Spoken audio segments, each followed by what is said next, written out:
Welcome to Friends and Fiction. 4 New York Times bestselling authors, endless stories. Novelists Mary Kay Andrews, Kristin Harmel, Kristy Woodson Harvey, and Patti Callahan Henry are 4 longtime friends with more than 70 published books between them. Together, they host Friends and Fiction, with author interviews and fascinating insider talk about publishing and writing, to highlight and support independent bookstores. They discuss the books they've written, the books they're reading now, and the art of storytelling. If you love books and you're curious about the writing world, you're in the right place. Hello, everyone, and welcome to the Friends and Fiction Show. I'm Kristin Harmel. And I am Patti Callahan Henry. And this is Friends and Fiction, 4 New York Times bestselling authors, endless stories to support indie bookstores, authors, and librarians. On this week's show, Patti and I are so excited to welcome Janet Skeslien Charles to discuss her new novel, Miss Morgan's Book Brigade. The book was just released this week, and we are so excited to speak with Janet about it. But first, as usual, we have some really important stuff to tell you. So don't tune out and then come back just for Janet, because there are so many fun things going on in our community, and what an incredible community we have. So you can find almost all of it, not almost, you can find all of it at friendsandfiction.com. Exactly. And also, why would you go away? Because Patti and I are so delightful. So, I mean, I would want to stick around and listen to us. So at friendsandfiction.com, you will find our show schedule, details on upcoming in-person events, and links to our bookshop.org page, to the Friends and Fiction official book club with Brenda and Lisa, to our merch store, to our book subscription box, and to our weekly email newsletter sign up. In other words, if you want to know more about anything Friends and Fiction offers, and we offer a lot, please be sure to check out friendsandfiction.com, which, side note, just got a nice new refresh. It's all updated. So it's even more easy to navigate than it used to be. It's very fancy pants. And speaking of really great things in Friends and Fiction, once a year we do this incredible thing called a signed book bundle. And this year's is going fast. So as you may know, both our Mary Kay Andrews and Kristy Woodson Harvey have brand new hardcovers out in the next few weeks. In fact, Mary Kay's is out in less than a week. If you order the bundle from our friends at Oxford Exchange, you'll get hand-signed first editions of both books. It is called Summers at the Saint and A Happier Life. And when they're released, you also get some cool exclusive Friends and Fiction swag for just $60. Total steal. You can even add on the new paperback editions of The Secret Book of Flora Lee, my book, and Kristin's The Paris Daughter. And those will also come signed. It makes a great gift for a friend who loves to read, even if that friend is, well, you. I mean, there's nothing wrong with buying yourself a gift, right? I know. I can buy myself flowers. It's what I spend my day doing rather than writing my next book. I just online shop. So there's no better thing to online shop for, though, than books. So there you go. Remember that Mary Kay's new novel, Summers at the Saint, is out next week on May 7th. And Kristy's latest, A Happier Life, will be out on June 25th. And just a quick reminder that the 4 Friends and Fiction co-hosts and co-founders, Patti, me, Kristy, and Mary Kay, will all be together this weekend live in Neptune Beach, Florida on Sunday, May 5th. So Cinco de Mayo. Cinco de Mayo. That's right. So if you are anywhere in the area, we hope you will come join us to celebrate the launch of Summers at the Saint. You can find out more at friendsandfiction.com or on Mary Kay's website. And we have some surprise visitors too. Well, it's not that big a surprise. Meg is coming, Ron is coming, and Sean is coming. That's right. And then we've got another live event coming in St. Louis. We will be together in person on June 28th to celebrate Kristy's launch. You can find the details on our website and Kristy's website. All right. Now, speaking of great releases that we're super excited about, let's welcome our friend Janet Skeslien Charles. Janet is a New York Times and international best-selling author of The Paris Library, whose work has been translated into 37 languages. Her shorter work has appeared in places like the Chicago Tribune, the Sydney Morning Herald, and Montana Noir. Ooh, so originally from Montana, Janet, because she's a very lucky woman, Lucky girl. now lives in Paris, the best place in the world, where she is working on the final installment of her library trilogy. Her new book, Miss Morgan's Book Brigade, was just released yesterday, and it is based on the extraordinary little-known history of the women who received the Croix de Guerre medal for courage under fire. And she can correct my pronunciation when she comes on, because although I write about France, to say. no, I don't know. I'm terrible. I'm terrible at pronouncing French. So for the book, Janet spent a decade researching librarian Jessie Carson at the Morgan Library, the New York Public Library, and archives across France. Juan, can you bring Janet on? Hi, our friend. Janet, welcome. Thank you. I'm so happy to be with you again. We are so happy to see you. And I know you're coming to us live from New York. You are such a globetrotter living in Paris. And here you are in your editor's office in New York, which is fantastic. So we are so excited to talk to you and to celebrate the launch of Miss Morgan's Book Brigade. So Janet, can you start off by telling us what Miss Morgan's Book Brigade is about? And then one of our favorite questions here on Friends and Fiction, what is the book really about at its heart? Miss Morgan's Book Brigade tells the true tale of the American Committee for Devastated France, who worked just miles from the front in World War I. While bombs were falling, these women evacuated thousands of civilians and then created canteens to feed Allied soldiers. Amazing. The committee was founded by Anne Morgan, who raised awareness and $5 million to help innocent victims of war. And as Anne Morgan wrote, the need is now. Oh, that's awesome. Okay, so the book was so great, Janet. We loved it. Can you tell us a little bit about what the book is really about at its heart? I mean, that's the plot, but I feel like there's so much going on beneath the surface in this novel. Can you talk about kind of the theme of the book and what it's about at its core? I think for me, it's really about Jessie Carson, the New York Public Librarian, just one person making a huge difference and one person that we've never heard of. And I think that is so true that we are helped by so many people in this world. So, Janet, one of my favorite things is I love knowing about the first seeds of a story. And now this book, while fiction, is based strongly, as you mentioned, on real American women who lived and worked in France during and after World War I. I want to know, how did you stumble upon the cards or the American Committee for Devastated France, and how extraordinary these women and this organization was for this time? Can you point to that first seed of this story? I can, and it is incredible to me that a book has not already been written about this. Me too. When I read it, I was like, what? Yeah. There's so many, there were 350 of these amazing women who live just miles from the front and who traveled to France during this dangerous time. But the seeds came while I was researching the Paris Library. I was looking for the directress, Dorothy Reeder. And so I was in the American Library Association archives, and that's when I stumbled across this other librarian who was in France during a world war. And so I started looking for her, and she was very elusive because she wasn't from a wealthy family, so her archives were not saved. She was a librarian. She didn't have children, so she didn't have descendants who saved anything. So she was very hard to find. At one point, she disappeared. She was supposed to have been kind of like a library book, checked out or loaned for a period of 2 years, and then returned to the New York Public Library. And so when she didn't return, I thought maybe something terrible had happened to her. You know, she was there during a war. So that was the kind of seed. It was looking for her in the American Library Association archives and finding her and then looking more and more. But a lot of the archives were actually in French, like the books that are written about Anne Morgan that I used were in French. So maybe, and I think she's better known in France than she is outside of New York. For example, she has her own postal stamp in France, which I find incredible. That's amazing. And I love the word in historical fiction, the one that is the hook, which is elusive, the elusive story, right? One we don't know, but one that changed the world in many ways. So, and once I found the books only in French, I think that's where my story would have ended, but not you. That's where it began.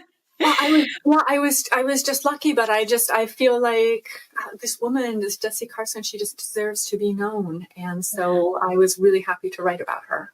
It's amazing. Well, and we'll ask you about this in a few minutes, Janet, but it's interesting. I'm thinking as you're talking about this, that when you were talking about following the trail of Jessie Carson, it reminded me a lot of Wendy, your modern day character, following her trail. So we'll have to get to that in a moment. But in the meantime, this is the second novel that you've written about real life librarians fighting to get books into the hands of readers in wartime. The first, of course, being the Paris Library, which you mentioned earlier, which was based on the librarians at the American Library in Paris during World War II. Can you talk to us a little bit about why it means so much to you to tell stories like that, and about what libraries have meant in your own life? Oh, I love that. I found so many incredible women when I was a child in the libraries. For example, Madame Curie, Eleanor Roosevelt, and just was so inspired by reading about these women. I can still remember being in fourth grade, checking out those books. I'm from a small town in Shelby, Montana, population 2,000 at the time. And my mother drove my grandmother, who never learned to drive, 2 places every week, to the grocery store and to the library. And so through that, I just realized that books were as nourishing as food, and that books are really essential. And I've always felt that. I was writing when I was 12 years old, and I knew then that I wanted to be a writer, and I just love writing about strong, incredible, bookish women. Awesome. Okay. So both the Paris Library and Miss Morgan's Book Brigade are set in France. And we know that although you were born and raised in the States, you now, I think, kind of split your time between Montana and Paris, or are you mostly in Paris? I spent most of my time in Paris because for so long I was teaching. So I had my school year in Paris, and then I would have maybe a month in the summer with my family in Montana. But I have been in France since 1998, which seems incredible to me. I can't believe how, I went for 1 year. It's really, and that happens to so many people in France, where they go for a year and then 50 years go by. It's oh, wow. Incredible. I went to Paris for a week and I came home. But, so you live in Paris, you lucky duck girl. So you and I shared an editor, Trish Todd, for a while, and we miss her and we love her. And I know she visited you in Paris. I saw it and I texted with her. So you just sort of told us how, but you wound up in Paris after saying you were going to be there for a year. How does living there influence your work and your stories? Well, I wish I could say it had a huge influence, but at the end of the day, we're all writers sitting in a room, and I don't know if it matters where that room is. There's a lot of quiet time, a lot of research, spending a lot of time in archives. What was really helpful for me with this book was being able to access the books in French. For example, the tax collector in the village where the American Committee for Devastated France had their archives, he wrote a book about this. And he was very skeptical at first that pampered society ladies could be of any help. And so the book is really interesting. He talks about how immediately his mind was changed, and he describes in perfect detail Anne Morgan and Anne Marie Dike, the 2 women who created the committee. And so having access to those books and being able to kind of read through them was really helpful. But I would still argue that at the end of the day, writers are just on their own in a room somewhere. But you're surrounded by this milieu of Paris, right? Like the way, the culture, the food, and the stories, the hidden stories. So I feel like even if you can't point directly, surely living there has changed the kinds of books you would write if you had stayed in Montana. Well, I will tell you that Paris is nonstop renovation. And so I wrote my first book, Moonlight in Odessa. And just as it was coming out, the facade of my building had to be cleaned. And so there was constant clang, clang, clang because of the noise, the scaffolding being built, of the water. And so I knew I would not be able to write in that room. And so then I did get a job at the American Library in Paris. So because the facade had to be cleaned, I did need to escape that apartment for the period of a year and a half. And so it is true. I mean, I do point to that as actually the genesis of the Paris Library, is the scaffolding that went up on the apartment, which by law, I think the buildings have to be cleaned every 15 years or something. So in a weird way, yes, it did chase me out of my comfort zone and out into the greater world. I love that. And Janet, and I love that you mentioned working at the American Library in Paris, because I think, as you and I have talked about before, I lived in the building of the American Library in Paris. So you and I probably passed each other in the streets at some point. I know. It's so incredible to think that. Yes. Yeah, absolutely. My husband actually even proposed right outside the American Library, like just the next doorway down, because that was my old apartment, which is crazy. But enough about me in Paris. I could talk about Paris all day long. So, Janet, we have talked generally about the women at the heart of your story. But I wanted to underscore the fact that the main characters, including Kit Carson, Mary Breckenridge, Anne Morgan, Anne Murray Dyke, were real historical figures, and several others, including Louis, Marcel, and Sidonie, were inspired by real women. Can you talk to us, first of all, a little bit about who Kit was as a person? Because she was just such an appealing lead for this novel. Well, Jessie Kit Carson was a librarian from Pittsburgh, Pennsylvania. And to me, she's incredible. She went to library school, Carnegie Library, and then in Pittsburgh Library. She then went out west to Tacoma, Washington, where she taught for 7 years. And I saw in newspapers at the time she was there, they said she was the best librarian in the Pacific Northwest and the best librarian on the West Coast. And so I think after 7 years, she had kind of done what she could do. And so she went to maybe the mecca of libraries, which is, of course, is the New York Public Library. And so she went from being a kind of a director to being the assistant director. And I think that would really be hard, even if you were in a bigger library system, to kind of having to be number two after having been number one for so long, and maybe following orders instead of making orders. So having that big change when Anne Morgan offered her the opportunity to go to France, even though it was a war zone, because she wasn't wealthy, that might have been the only way she could go to Europe and have her passage paid, have her expenses paid. So she said yes, even though it meant working in a war zone. And I think that's so incredibly brave of her. I don't know how many of us today would sign up to a war zone. I don't think that I would. So I have a lot of respect for her. And so she, thanks to the American Committee for Devastated France and Anne Morgan, who handpicked her, she took the ship to Bordeaux and then up to Paris. And she just is such a giving, kind person. I just found a letter. There's a fellow card enthusiast who bought a letter written by Jessie Carson to her mother on eBay. And so she sent me a scan of the letter, and I just got it recently.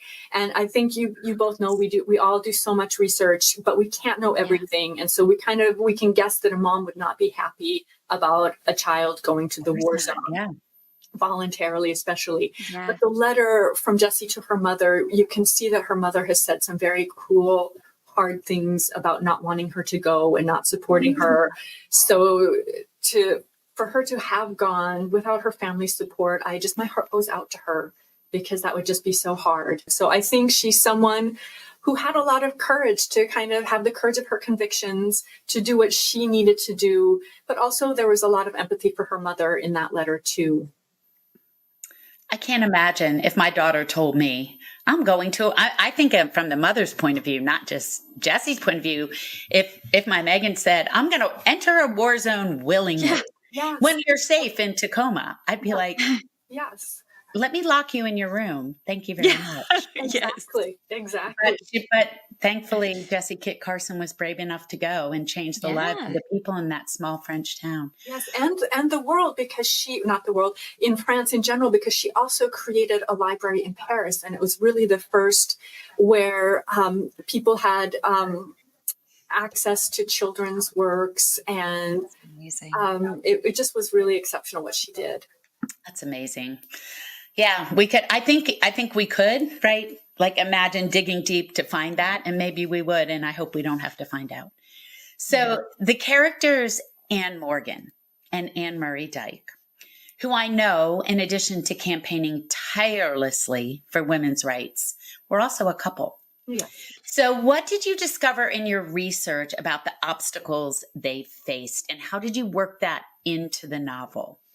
Well, it was very interesting because in the archives, there was only the official card communication. And with that, there in the official card communication, what I saw was just little comments like, you didn't respond to my letter, or I wrote you and I'm still waiting for a response. Or, I would love it if we could be buried together. So there were just these really small lines. And at the time, when I was at the Morgan, the librarian there said that the personal side of the correspondence had been destroyed, and she didn't know if it was by Miss Morgan's overzealous secretary or if it was by Miss Morgan herself. And so, but they lived together. I think at that time, no one was really looking at them as a couple. And if you look at all the newspaper articles, it would be her dear friend Anne Marie Dyke, or her close associate Mrs. Dyke. So you never, I think people weren't looking for it, so they didn't find it. But you see all of these references to close friends, close personal friends. And so for us today, I think we have to read between the lines. You can also see the photos. The photos are just stunning. And I really can't wait to meet with book groups and talk about and to kind of show the photos, because I just love the photos of the time. They're just incredible. I thought that was woven into the book really well, because you're right. I mean, you never come out and say it, because it wouldn't have been something that people talked about or acknowledged in that time. But it's clear, it's clear the way they talk to each other, the way they even argue with each other, that they're doing so as people who love each other, which is, I thought that was very skillful, the way you worked that into the narrative. Can you also talk to us a little bit about Wendy Peterson, the character in your modern day storyline? Now, Wendy is a New York public librarian in 1987. And as I said earlier, when you were talking about your own search for Jessie Carson and her story and where she'd wound up, it really reminded me of the journey that Wendy went on. So can you talk to us a little bit about where this character came from, why you decided to include a latter-day storyline, and maybe also why 1987? I'm just curious about that component of the book. I love the 80s. I love the language of the 80s, bodacious, rad. I just love, that time. And so I really wanted to talk, and I think I just really wanted to live in that time again, which compared to today seems like a much more innocent time, but I don't really think that it was. It feels that way, but I don't actually think that it was. But it was really a lot of fun to go back and explore a little bit. And I wanted to give the reader what it feels like, because there are a lot of, as you know, when you're doing research, there are a lot of dead ends, or you think it might have happened this way, and then it happens another way. And just the high you feel when you find just this incredible gem. For example, when I was researching, there was a book called Shall Angels Weep Again, written by Card Mary Needham. And so she's describing Anne Marie Dyke and Anne Morgan. And she said, we in the organization called them Little Anne and Big Anne, but never to their faces. We thought of them as one. And so all of these incredible stories that we find, I just wanted to show the reader what it felt like. That's amazing. And we all know that feeling. You're doing your research and suddenly you hit a dead end and you're like, do I make it up? And then it breaks free, or you find a letter or a poem. For me, it was a poem, right? And the next thing you know, you're off again. And I love that we get to see that through the 1987 storyline with Wendy. But you love libraries. We have established this very fact. And you're also working on a third novel about heroic librarians. Can you tell us about that? Well, I really loved spending time in libraries, but in this book and in the Paris Library, I do have to say a few characters did have to die. And I just wanted to write a book where no one died, where people could be happy. And so I actually, this is a standalone book, but it does have some characters from the Paris Library and from Miss Morgan's book Brigade. And so they go to Paris, and it's set in the 90s. And so we find out a little bit what happens to those characters, and we celebrate the 90s in Paris. So it was a lot of fun to write. I think there's more humor. And it just was a lot of fun to not have to kill anyone off. I don't know how you guys feel, but it's hard to kill characters, you know?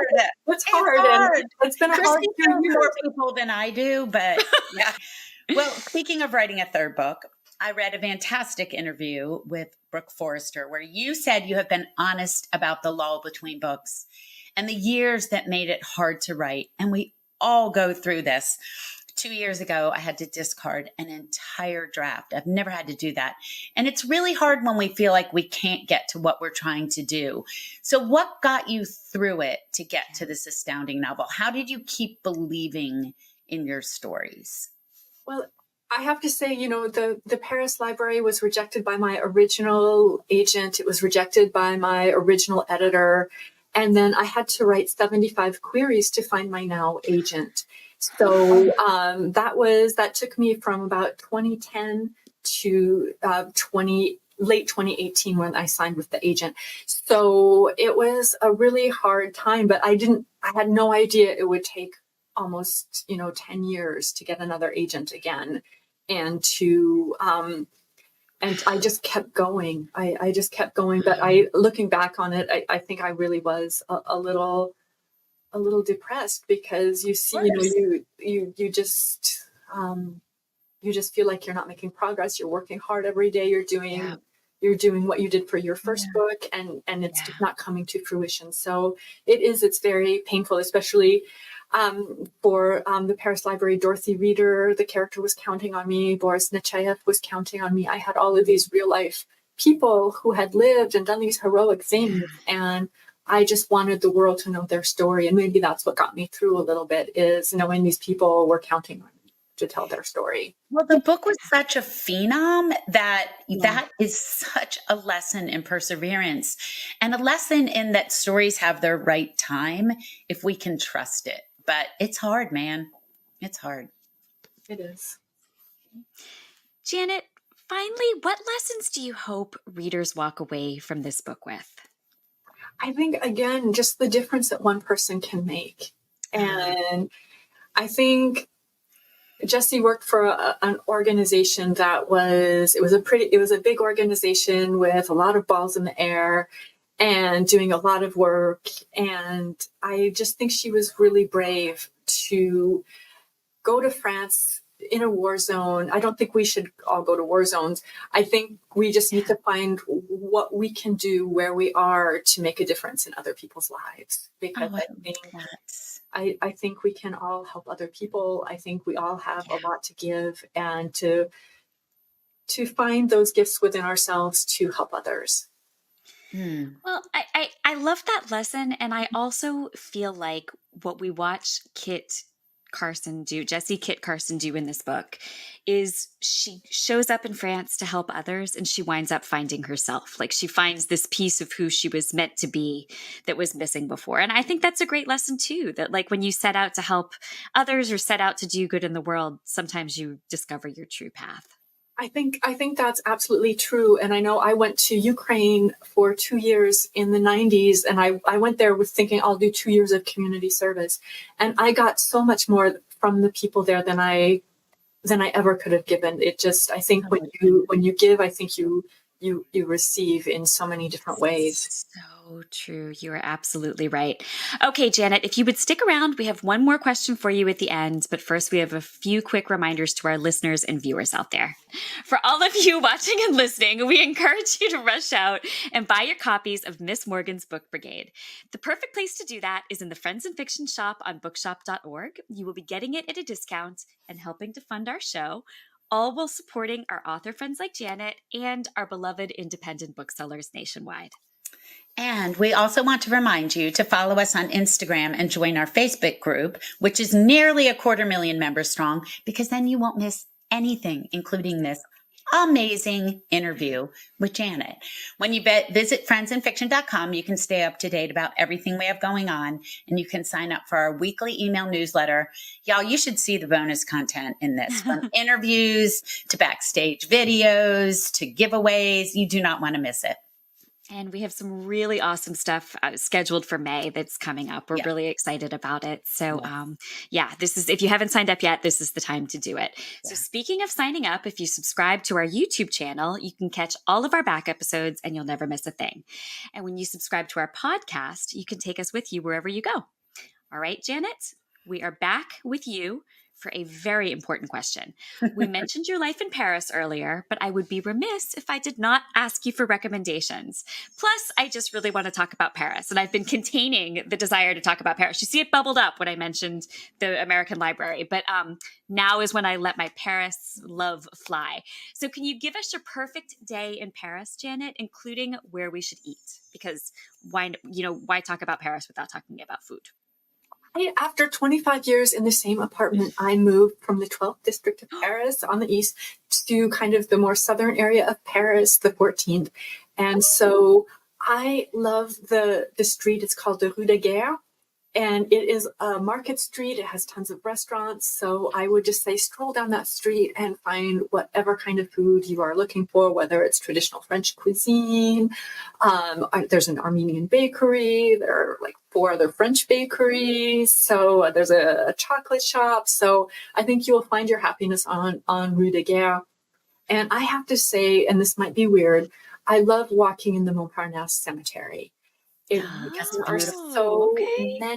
are so many beautiful flowers, and every tombstone has a story. I think we've all 3 of us written books set in World War II, and I'm kind of seeing on social media people saying, "Oh, I'm so sick of World War II books." As if it's just an annoying subgenre and not something that people experienced and we died during.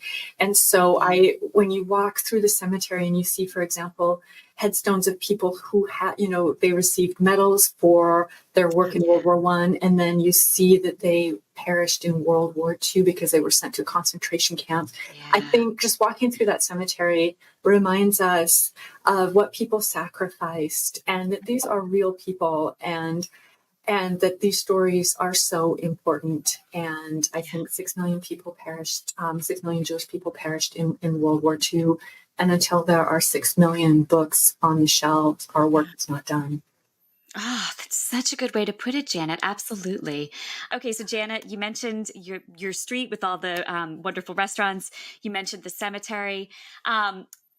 Where else would you walk in Paris? That's one of my favorite things to do, just to walk in the city. Where else would you go for a walk to experience everything that's magical about Paris?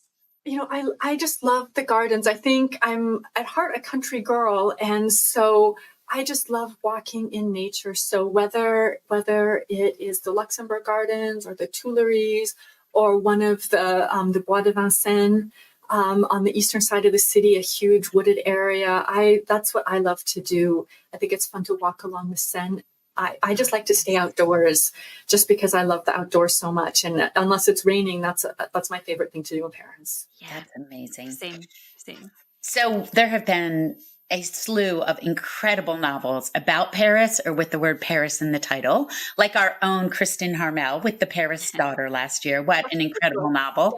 So I want to ask you for a couple Paris book suggestions. If once you dive into these, like The Paris Daughter or The Paris Library, you're aching for more. So Miss Morgan's Book Brigade, tell us some other books you love set there or about there. Well, I have this proof of Mademoiselle Eiffel, which I think is really an interesting book.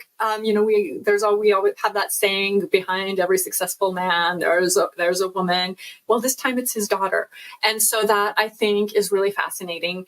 And I have to say, I live in Paris, so I want to escape and read about other places. Yeah. And so I am reading this right now, The Slowest Burn, and by Sarah Chamberlain. And so I think those are kind of the 2 that are on my nightstand right now. Okay. Just fun things to read. All right, Janet, your book is out.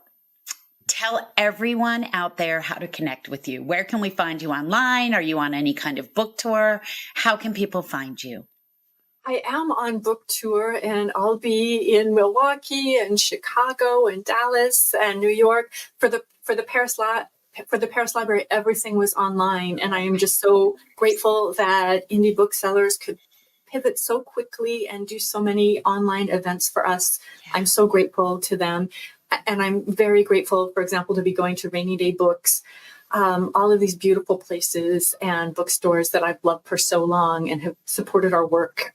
So it's really exciting to do that. I'm on Instagram, on Facebook, on Twitter, on Threads, and I love connecting with readers. I love connecting with book clubs. I think every time I'm sure you feel the same way. Every time we connect with book clubs, you learn a little something different about your book or how someone sees one of your characters, and it's so enriching. So I'm really excited about being able to do that in person this time, and of course to continue connecting with book clubs. Well, Janet, this is such a perfect book for book clubs to talk about, because I think book clubs at their heart are made up of people who love books, right? Who love libraries, who love bookstores, who love the written word. And this book is a celebration of all of that. So I think there's so much to talk about. The fact that these characters were real people and they really lived, I think lends such richness and depth to this novel. And it's just so well done. We wish you all the best of luck with it. And we were so happy to have you here with us today. It was such a pleasure talking with you, a pleasure talking about Paris for a few minutes. I mean, I could do that for another hour, but I don't think you guys have an hour to spend with me talking about Paris. But Janet, thank you. We loved having you. Thank you so much for being with us today on the Friends in Fiction Show. Well, thank you so much for reading and for your support. I'm just so grateful to both of you. Thank you. All right, everyone.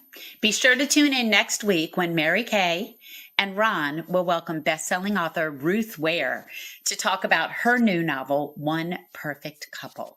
That show will air on the Friends and Fiction Facebook page and YouTube channel on Wednesday, May 8th at 7 p.m. Eastern, and it will be posted to our podcast for your listening pleasure on Friday, May 10th.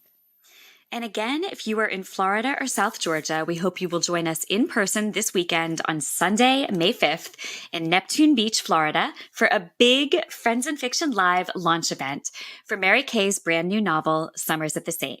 We'll also be celebrating Cinco de Mayo, so it's going to be a really fun place to be. Yeah. So do not forget to pick up Summers at the Saint. Don't forget to pick up Miss Morgan's Book Brigade. Thanks to all of you out there for being with us. We will see you next time. Goodbye, everybody. Good night. Thank you for tuning in. You can join us every week on Facebook or YouTube, where our live show airs on Wednesday nights at 7 p.m. Eastern Time. Also, subscribe to our podcast and follow us on Instagram. We're so glad you're here.